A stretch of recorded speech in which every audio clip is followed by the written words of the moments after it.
हाय दोस्तों, welcome to learn planet. इससे पहले की कुछ वीडियोस में हमने लोवेस्ट कॉमन मल्टीपल और डिविजिबिलिटी के कुछ रूल्स सीखे।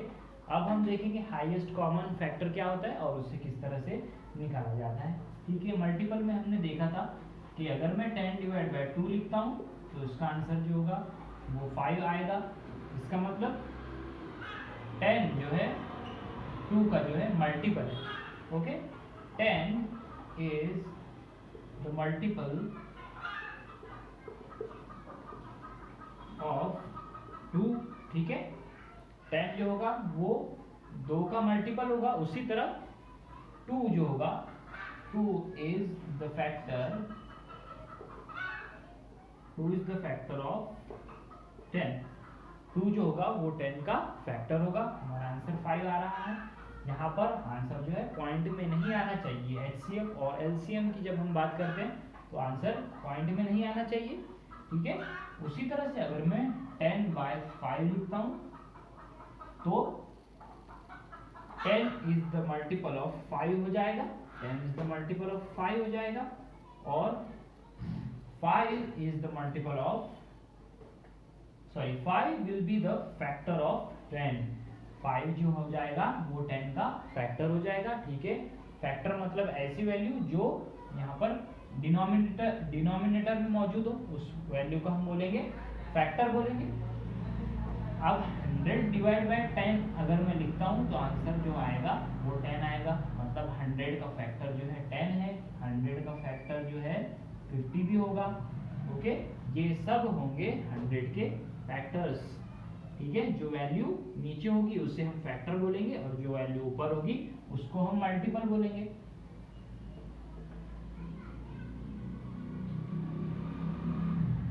देखिए दोस्तों, अगर मैं यहाँ पर 10 लिखता हूँ तो 1 10 का फैक्टर होगा, क्योंकि 10 डिवाइड बाय 1 आंसर जो होगा वो 10 आएगा। इसका मतलब 1 जो है 10 का फैक्टर है। 2 भी 10 का फैक्टर होगा, क्योंकि 10 डिवाइड बाय 2 अगर मैं लिखता हूँ तो आंसर 5 आता है। आंसर पॉइंट में नहीं आता है तो 2 भी होगा 10 का फैक्टर। दोस्तों, क्या 3 10 का फैक्टर होगा? नहीं, क्योंकि 10 डिवाइड बाय 3 जब मैं करता हूं तो आंसर 3.33 समथिंग आएगा, है ना। और अगर आंसर पॉइंट में आ रहा है इसका मतलब वो उसका फैक्टर नहीं हो सकता। तो 3 completely we can not divide 10 completely by 3, so it means this is not a factor of 10। यानी 3 जो होगा वो 10 का फैक्टर नहीं होगा। अगर मैं यहां पर लेता हूं 4, ओके, 4 डिवाइड बाय 10 करूंगा मैं, 4 2 जा 8 होगा। यहाँ पर 4 5 जा 20, आंसर 2.5 आएगा दोस्तों। ठीक है, हमें पॉइंट में आंसर नहीं चाहिए। ठीक है, फैक्टर मतलब कंप्लीटली डिवाइड होना चाहिए। ठीक है, तो 10 का 4 जो होगा फैक्टर नहीं होगा। 5 को देखेंगे,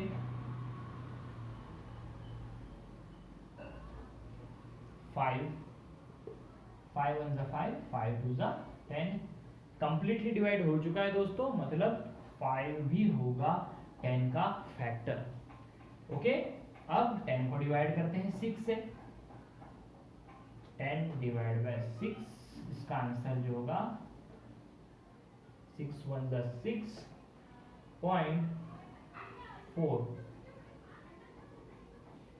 1.6 इसका आंसर आएगा। इसका मतलब 6 जो है 10 का फैक्टर नहीं है। ठीक है, अब देखते हैं 7 को।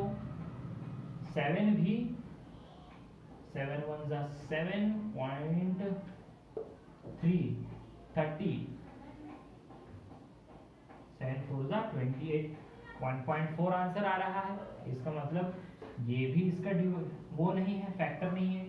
अब 8 लेकर देखते हैं, 8 भी इसका फैक्टर नहीं होगा, क्योंकि देखिए 8 1 जा 8 वो आ रहा है, पॉइंट लिया, 8 2 जा 16। देखिए हमारा आंसर पॉइंट में आ रहा है, इसका मतलब ये जो है इसका फैक्टर नहीं होगा। अब 9 को ट्राई करते हैं, 9 भी नहीं होगा दोस्तों। और फाइनली 10, 10 आंसर आएगा 1। इसका मतलब क्या हुआ, 1, 2, 5 and 10 are the factor of 10। ठीक है, ये हमने 10 के फैक्टर बना लिए। ओके, इसकी लिमिट जो होगी वो 10 तक ही होगी। ठीक है, 10 डिवाइड बाय 20, 20 इसका फैक्टर नहीं होगा दोस्तों। ठीक है, क्योंकि हमारा आंसर जो है 1/2 में आ रहा है। ओके, 1/2 में आंसर आ रहा है। 10 को 10 तक ही लिखना है हमको फैक्टर के लिए। ये हो गए हैं इसके फैक्टर्स। अब मैं 8 के फैक्टर्स हम लोग निकालेंगे। 8 डिवाइड बाय 1 होगा 8, मतलब 1 इसका फैक्टर है। 8 डिवाइड बाय 2 होगा 4, मतलब 2 भी इसका फैक्टर है। 8 डिवाइड बाय 3 आंसर पॉइंट में आएगा, इसका मतलब 3 जो है इसका फैक्टर नहीं है। 8 डिवाइड बाय 4 लिखता हूं मैं, 8 डिवाइड बाय 4 होगा 2, मतलब 4 भी इसका क्या है, इसका फैक्टर है। 5 भी नहीं होगा दोस्तों। 6 भी नहीं होगा। 7 भी नहीं होगा। 8 डिवाइड बाय 8 होगा 1, मतलब 8। फाइनली जो है हमें इन दोनों वैल्यूज के फैक्टर्स मिल चुके हैं।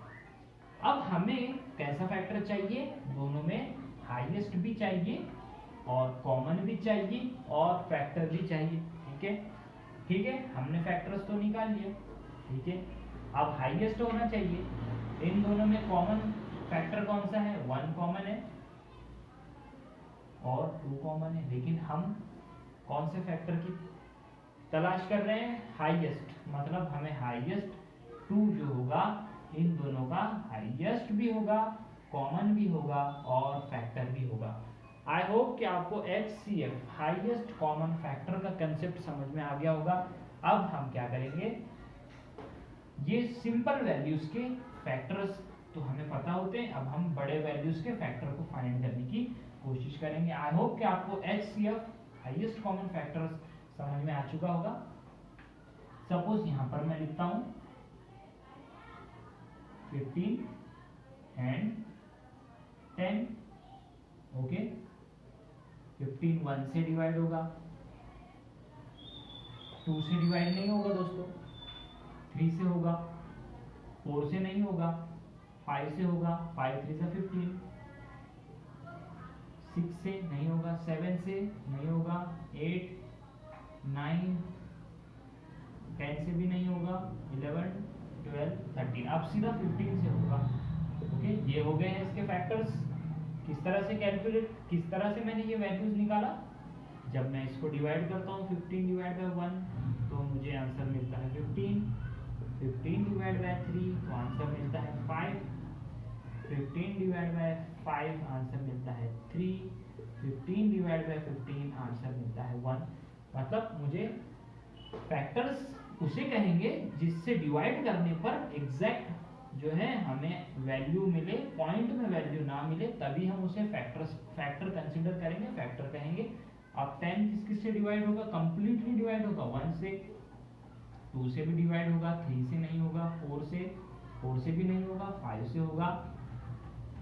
ओके, और किससे होगा, 6 से नहीं होगा, 7 8 9, अब सीधा 10 से जो होगा वो डिवाइड होगा। देखिए किस तरह से, 10 डिवाइड बाय 1 आंसर होगा 10, 10 डिवाइड बाय 2 आंसर होगा 5, 10 डिवाइड बाय 5 आंसर होगा 2, 10 डिवाइड बाय 10 आंसर होगा 1। ओके, आंसर पॉइंट में नहीं आ रहा है, इसका मतलब यही उसके फैक्टर्स है। ये दोनों के फैक्टर्स हमने निकाल लिए हैं। अब देखेंगे एक कॉमन फैक्टर कौन से हैं, यही कॉमन है और कोई इसके कंपेयर में है ही नहीं, इसीलिए यही होगा इसका हाईएस्ट भी है, दोनों में कॉमन भी है और दोनों का फैक्टर भी है। अगर आपके पास 3 वैल्यूज आते हैं तब भी आप क्या करेंगे, तीनों वैल्यू के अंदर हाईएस्ट, सबसे पहले कॉमन फैक्टर कौन सा है देखेंगे और सबसे हाईएस्ट वाला फैक्टर कौन सा है वो आप देखेंगे। ठीक है, आई होप कि आपको समझ में आ चुका है HCF का कंसेप्ट। अब हम क्या करेंगे, HCF निकालेंगे।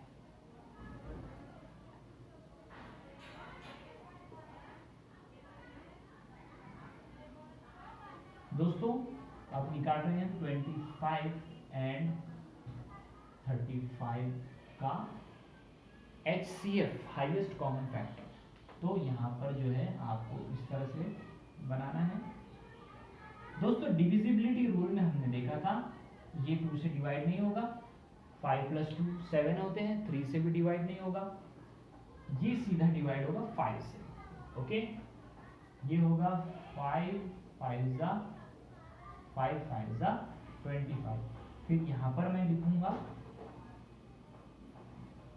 1 5 जा 5। ओके, यहाँ पर लास्ट में सेम डिजिट आना चाहिए 1 5 जा। अब आप कहेंगे कि मैं यहाँ पर 1 क्यों नहीं लिखा और यहाँ पर 5 क्यों नहीं लिखा।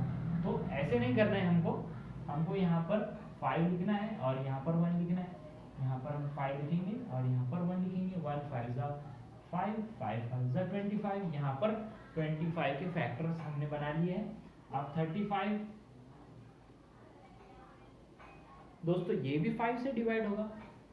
ओके, मैं यहाँ पर 5 लाने की कोशिश करूंगा। 5 7 जा 35, 1 7 जा 7। ये जो है 1 7 जा 7, 7 5 जा 35। ठीक है दोस्तों, हमें जो है इसके फैक्टर्स मिल चुके हैं। अब हमें क्या करना है, दोनों में जो कॉमन है उसे एक बार लिखना है। ये कॉमन है और ये कॉमन है 5। ओके, बची हुई वैल्यू को हमें नहीं लेना है दोस्तों।